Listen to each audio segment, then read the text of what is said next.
November কার্যক্রম নিষিদ্ধ আওয়ামী লীগের ডাকে লকডাউন কর্মসূচিতে ভোর থেকেই ভাঙ্গার কয়েকটি জায়গায় এই কার্যক্রম নিষিদ্ধ আওয়ামী লীগ ও তার অঙ্গ সংগঠনের নেতাকর্মীরা অবস্থান নেয়। ঢাকা খুলনা ও ঢাকা বরিশাল মহাসড়কের একাধিক জায়গায় তারা মহাসড়কে টায়ার জ্বালিয়ে গাছ ফেলে বিক্ষোভ প্রদর্শন করে। খুব ভোরেই ঢাকা বরিশাল মহাসড়কের ভাঙ্গা উপজেলার মানিকদহ ইউনিয়নের পুকুরিয়া বাস স্ট্যান্ডে কয়েক শত আওয়ামী লীগ অঙ্গ সংগঠনের নেতাকর্মীরা অবস্থান নিয়ে মহাসড়কে গাছ ফেলে প্রতিবন্ধকতা সৃষ্টি করে, টায়ারে আগুন ধরিয়ে দেয় এবং তারা বিক্ষোভ করে। এবং এই বিক্ষোভ প্রায় সকাল 6টা থেকে 7টা পর্যন্ত চলতে থাকে। পদ্মা সেতু, মেট্রো রেল এবং এলিভেটেড এক্সপ্রেসওয়ে নির্মাণের গর্বিত অংশীদার বসুন্ধরা সিমেন্ট। এরপরে পুলিশ, সেনাবাহিনী এবং আইন শৃঙ্খলা বাহিনীর অনুরোধে তারা বিক্ষোভ কর্মসূচি তুলে নেয় এবং তারপর ওই সড়কে যান চলাচল অনেকটাই স্বাভাবিক হয়।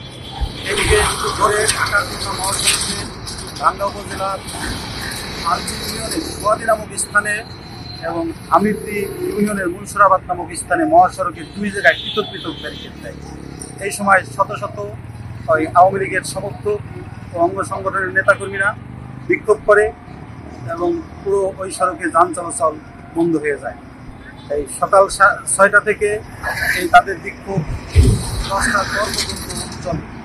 এরপরে আইন শৃঙ্খলা বাহিনীর অনুরোধে তারা বিক্ষোভ তুলে নেয়।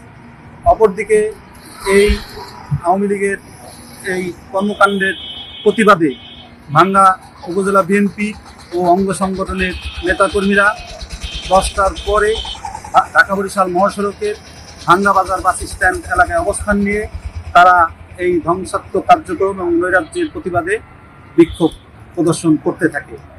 তবে 10টার পরে ঢাকা বরিশাল মহাসড়কে যান চলাচল অনেকটা স্বাভাবিক হয়ে যায়, কিন্তু ঢাকা খুলনা মহাসড়কের ভাঙ্গার বাইরেও অন্যান্য জায়গায় মহাসড়কে প্রতিবন্ধকতা থাকায় ঢাকা খুলনা মহাসড়কে এই বেলা 11টা পর্যন্ত যান চলাচল স্বাভাবিক হয়। আর এই নিষিদ্ধ ঘোষিত কার্যক্রম নিষিদ্ধ আওয়ামী লীগের নেতাকর্মীরা যেসব স্থানে বিক্ষোভ করছে, তারা যেমন টায়ার জ্বালিয়েছে, গাছের গুড়ি ফেলেছে, পাশাপাশি লাঠি সোঁটা এবং দেশীয় অস্ত্র অনেকের হাতে দেখা গেছে।